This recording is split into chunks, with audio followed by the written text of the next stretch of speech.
Ya está con nosotros, como lo había anunciado, el almirante Alan Molestina, excomandante general de la Marina, a quien le doy la bienvenida. Las gracias por estar con nosotros esta mañana. Antes de iniciar la entrevista, quisiera invitarlos a escuchar las declaraciones del presidente Guillermo Lasso, quien reiteró su decisión de reestructurar el servicio de inteligencia del país para orientarlo a los intereses del Estado y no del gobierno, ni para el espionaje de opositores políticos.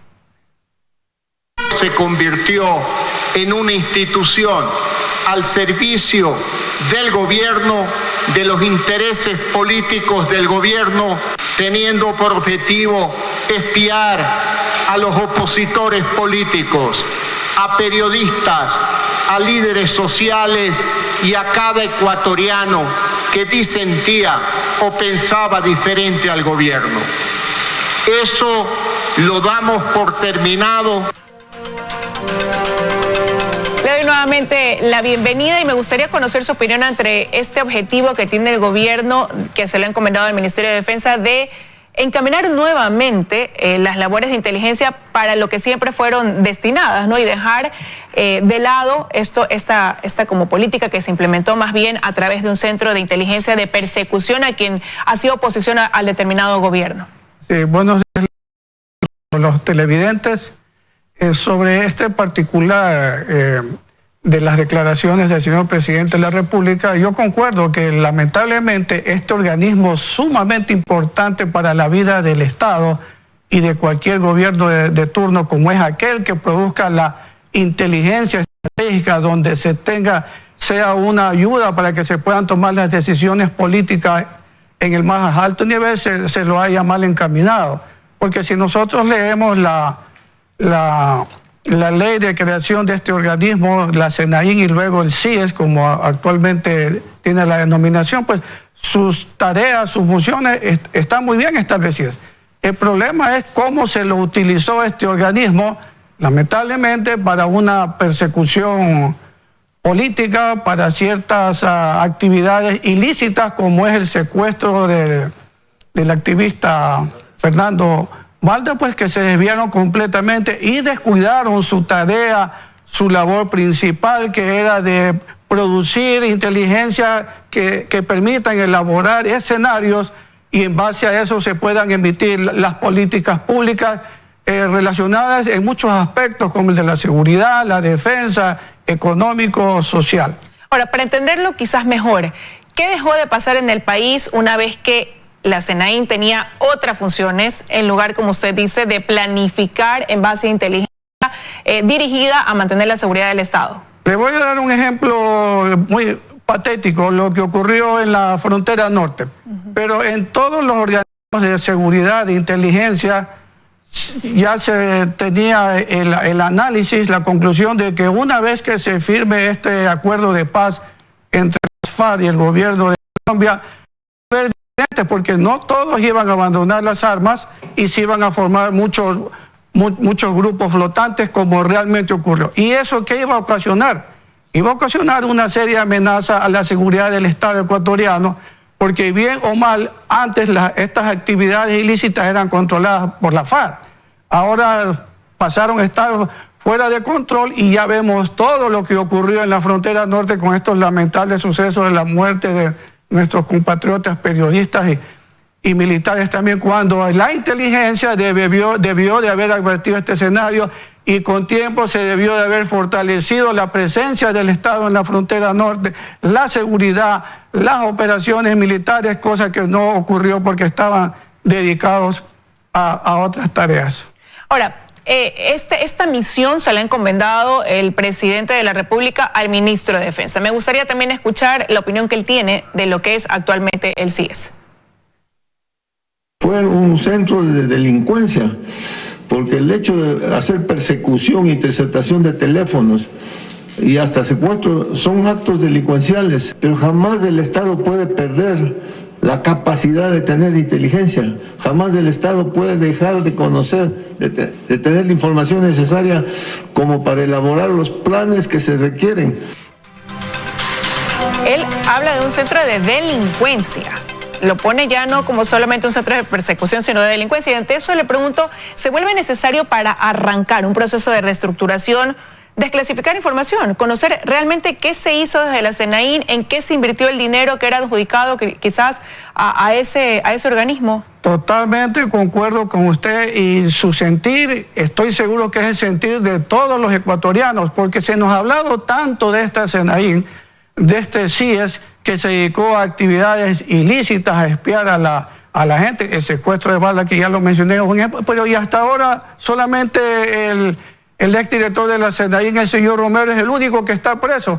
El señor Ronnie Vallejo estuvo ¿cuántos años a cargo de este organismo? Inclusive durante el gobierno de Lenín Moreno, luego bajo el supuesto de que una cámara se encontraba en el despacho del presidente sin conocimiento de él, fue que el señor la dejó, pero contra el señor no se ha establecido todavía una sola acusación en firme por todos estos delitos y delincuencia que se habla. Entonces yo sí concuerdo que esto no se tiene que quedar solamente en que era un organismo que se dedicaba a actos delincuenciales. Eso tenemos que demostrarlos. Todos esos dineros del Estado que fueron mal empleados, que son del bolsillo de los ecuatorianos, pues tienen que ser justificados, y de encontrar todas estas anomalías, los señores, pues el peso de la ley les tiene que caer. Pero yo lo que no concuerdo es que se hable de centros de delincuencia, pues, y no se investigue, no se llegue al fondo y se establezcan los culpables, pues, y sean castigados con todo el peso de la ley. Ahora, el sistema de inteligencia necesita operaciones especiales.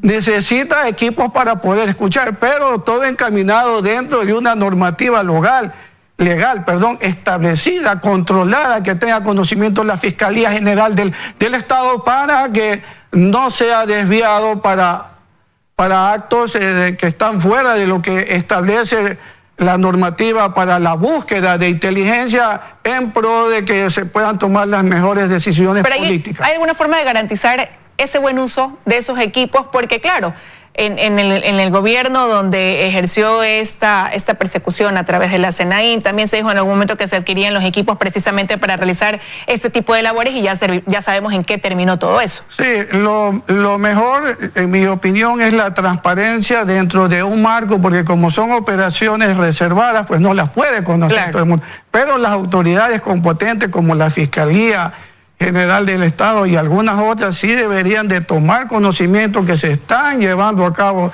este tipo de operaciones para que tengan legalidad. Ahora, lo importante es la independencia en los poderes del Estado, porque si en la época como del expresidente Correa, todas las instituciones como la justicia, la Fiscalía General, la Contraloría, la Procuraduría, todos eran gente puesta a dedo por este expresidente que tuvimos, entonces nadie nos garantizar la independencia y la transparencia, y lamentablemente si esto ocurre estaremos sujetos a esto que es imposible de que no ocurra, que pueda tener un sesgo político. Bueno, hoy el discurso es más bien acabar con eso y dar paso sí a un centro que vaya destinado a esa inteligencia que no ha habido en los últimos años. Y a partir de eso le pregunto, ¿cuál debería ser el camino de reestructuración entonces de este centro? ¿Hacia dónde debería apuntar? ¿En manos de quién debería estar? Eso es sumamente importante, en manos de quién debería estar. En mi opinión, como funcionaba antes del 2009, acuérdense que tras el ataque de Angostura fue que el expresidente Correa decidió pues reestructurar el sistema de inteligencia y se creó la SENAIN. ¿Cómo funcionaba antes? Antes existía el COSENA, el Consejo de Seguridad Nacional, que tenía un secretario que era un militar en servicio activo, un señor oficial general, y dentro de este organismo estaba la Dirección Nacional de Inteligencia, que producía esta inteligencia estratégica controlada por este secretario de COSENA y que distribuía la información para todos los que la necesitaban. En mi opinión, eso funcionó bien, y al menos hasta ahora no hemos conocido de operaciones clandestinas o dirigidas pues con asuntos para dañar a las personas, para poder luego con protervos intereses. No sabemos qué haya ocurrido esto de aquí. Ahora, siempre este sistema de inteligencia de que tendrá un posible sesgo político. ¿Por quiénes son designadas estas autoridades? Por el presidente de la República de turno. La clave está en estas personas, que tienen que ser personas intachables, muy profesionales, que el rato es la hora que alguien le proponga algo que no está dentro de lo legal, diga, no, eso no se puede hacer. Entonces, ahí la clave en este país no está en las leyes, la clave está en las personas que se designan para los cargos. Ahora, ¿se puede planificar sin inteligencia? Almirante, se lo pregunto porque en algún momento quizás la expresión no se aplica literalmente, pero se decía debe desaparecer, el CIES. A lo mejor ese desaparecer equivale a lo que estamos conversando, a reestructurar, no a eliminarlo. Pregunto si cabe esa planificación. O sea, yo entiendo que el señor presidente se ha referido, lo mismo el señor ministro de Defensa, cuando dice debe desaparecer, en la forma que estaba estructurada y cómo funcionaba. De que necesitamos inteligencia estratégica en el más alto nivel, la necesitamos. Y algún organismo la tiene que producir. ¿Cómo nos organicemos y designemos para que funcione ese sistema de inteligencia? Es lo que le ha sido encargado al nuevo ministro de Defensa Nacional. Pero hoy hay un trabajo de inteligencia de Fuerzas Armadas y de Policía. ¿Ese trabajo no es suficiente dentro de la planificación de lineamientos, como usted decía, en materia de seguridad? No es suficiente porque tenemos los niveles, la inteligencia que produce el comando conjunto, porque la inteligencia antes estaba descentralizada en las fuerzas, en la fuerza terrestre, naval y aérea. Luego, con la nueva reestructuración, la centralizaron totalmente en el comando conjunto y ya los comandantes de fuerza no controlan las labores de inteligencia como antes lo hacíamos, como en mi época. Entonces, el comando conjunto produce una inteligencia de nivel más encaminado a la defensa, a las operaciones militares, en el nivel operacional que se conoce. Esta inteligencia es de muy alto nivel y no solamente encaminada al aspecto de la defensa, tiene que abarcar los aspectos de la seguridad, sumamente importante, la parte económica, psicosocial, va más allá. Ahora, si esto se le quiere encargar al comando conjunto, habrá que analizarlo, tiene que contratar especialistas, porque no van a ser ya especialistas solamente militares, tienen que ser sociólogos, economistas, que puedan crear los escenarios de qué es lo que se cree que va a ocurrir, hacia dónde es que tenemos que ir, y en base a esto es que el Consejo de Seguridad Pública y el Estado que preside el señor presidente de la República pueda tomar las mejores decisiones políticas y emitir las políticas públicas. Bueno, y la expectativa de saber cuál va a ser la decisión que se tomará desde el Ministerio de Defensa a través del ministro Fernando Donoso en cuanto a cómo se reestructurará este CIES. He escuchado, él es muy partidario de la aplicación de tecnología, seguramente tendrá que haber inversión también para ver qué es lo que se necesita, pero sobre todo cómo se delineará los lineamientos más bien, ¿no? de aplicación desde este centro y desde su estructura nuevamente. Yo creo que la expectativa está centrada ahí, a ver qué pasa en los próximos días. Sí, indudablemente, porque primero que es muy necesario el organismo que produzca este tipo de inteligencia, porque si no, nosotros llamamos en el argot militar, estamos ciegos. Si no tenemos quien nos que nos diga, nos alerte, oye, esto está ocurriendo, se va a ir agravando. Hay que tomar decisiones a tiempo porque luego será muy tarde o tomará un buen tiempo hasta que se logre restablecer el orden como ocurrió en la frontera norte. Ese es el ejemplo más claro que tenemos. Y un asunto que es sumamente importante, el cual yo considero que es la principal amenaza que tiene el Estado ecuatoriano en este momento, es el crimen organizado, la narcoguerrilla, el tráfico. Ahí ese tiene que ser un gran objetivo nacional. La prioridad de la inteligencia tiene que ser a ese objetivo. Tenemos que desmantelar eso que ha permitido que los narcotraficantes tomen el Ecuador como la bodega actualmente del tráfico en el mundo. De aquí, 1/3 de la droga que produce Colombia sale por el Ecuador. Capturamos 100 y pico de toneladas al año, se dice que eso es 1/3 de lo que realmente sale. Entonces eso es algo que el Ministerio de Defensa Nacional, el Sistema Nacional de Inteligencia, todas las entidades le tienen que dar la prioridad a uno, porque nos está acabando. El clima de inseguridad que vive el Estado ecuatoriano actualmente tiene que terminar. Uno de los grandes desafíos que tiene por delante este gobierno. Gracias, Almirante Molestina, por haber estado con nosotros esta mañana. A usted. Que tenga un buen día. Con esto ya me despido de los desayunos de 24 horas.